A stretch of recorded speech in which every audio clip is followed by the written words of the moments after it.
Welcome to Nisreen's Art World. I'm a dancer and a visual artist with a background in graphic art and psychology. In this podcast, I'll be exploring a variety of topics, from book reviews to dance analysis, through an artistic lens. I hope you enjoy the journey.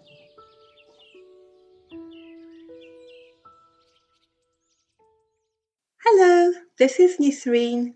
Welcome to the 18th episode of Season 2 of my podcast. It's lovely to speak with you again. In the US and many other countries, March is a time to celebrate women's achievements. In today's episode, I'd like to introduce 3 works of art by female creators that you can explore during Women's History Month.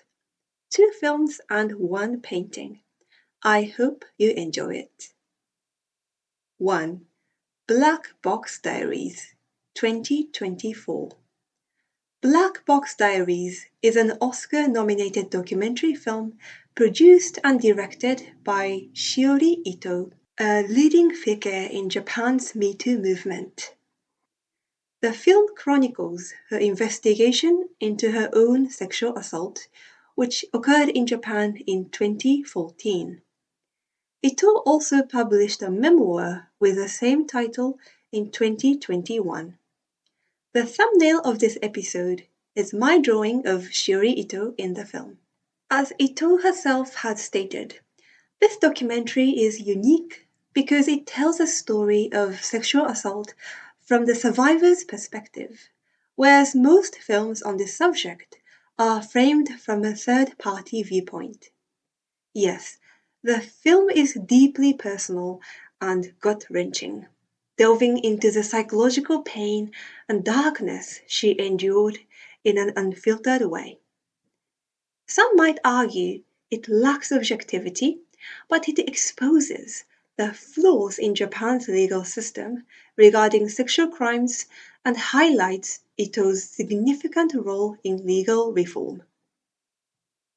For example, in 2023, Japan passed landmark laws redefining rape from forcible sexual intercourse to non-consensual sexual intercourse and raised the age of consent from 13 to 16.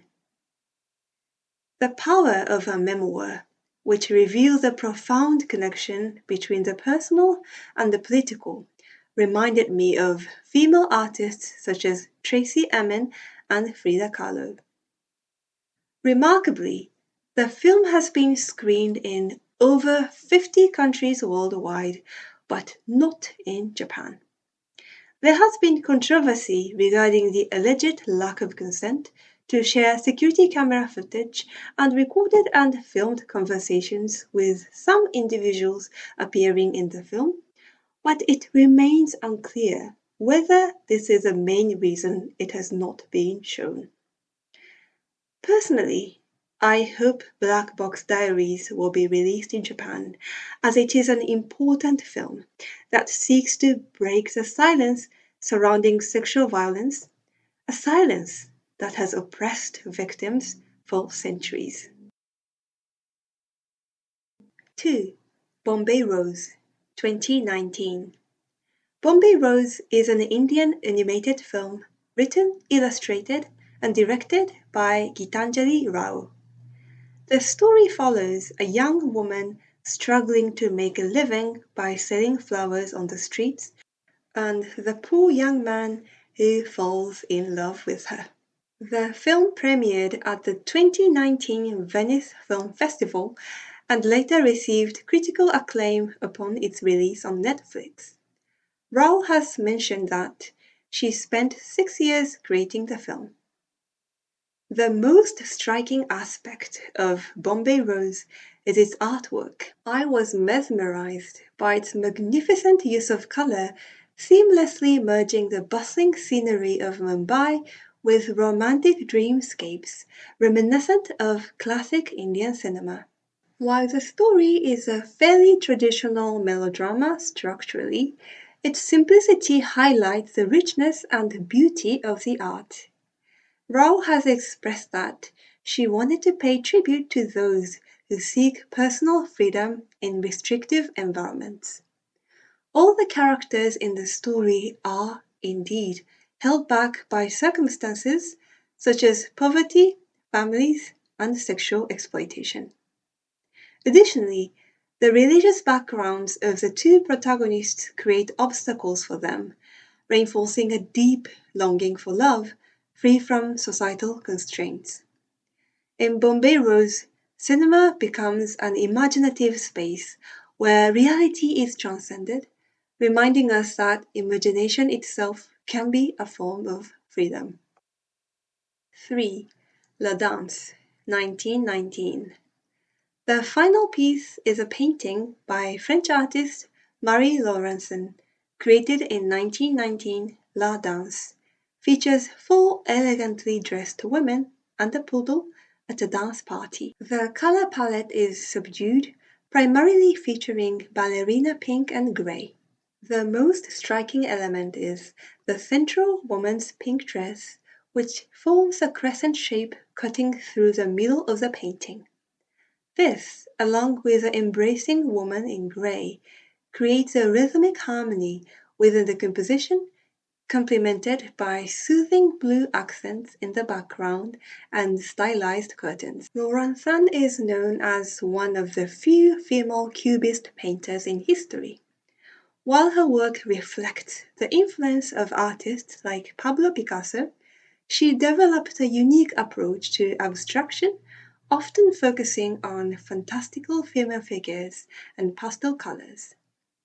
Compared to other Cubist painters of the same era, her style is truly distinctive. She is also known for her relationships with both men and women, and in a letter from 1906, she openly expressed her preference for women. When I look at her work, I clearly see her genuine joy in celebrating grace and femininity. Her faith in her own style and aesthetic sense is truly inspiring to me, especially because I am dubious about that strong women are strong because of their harshness or fierceness. One can express oneself in a soft, demure, sweet way and still yet can be strong. Interestingly, her work was underappreciated by critics until the late 20th century, when it was re-evaluated within the context of feminist art. To me, Laurencin's unwavering dedication to her own style is a powerful reminder to stay true to one's artistic vision. In today's episode, I introduced 3 works by female artists: Black Box Diaries, Bombay Rose, and La Danse. Each of these pieces is unique in its medium and style, yet they all serve as profound expressions of women's voices through art. How did you find today's episode? I hope you enjoyed it. I'd love to hear your thoughts. Please consider leaving a review or comment. Thank you so much for listening. Goodbye for now.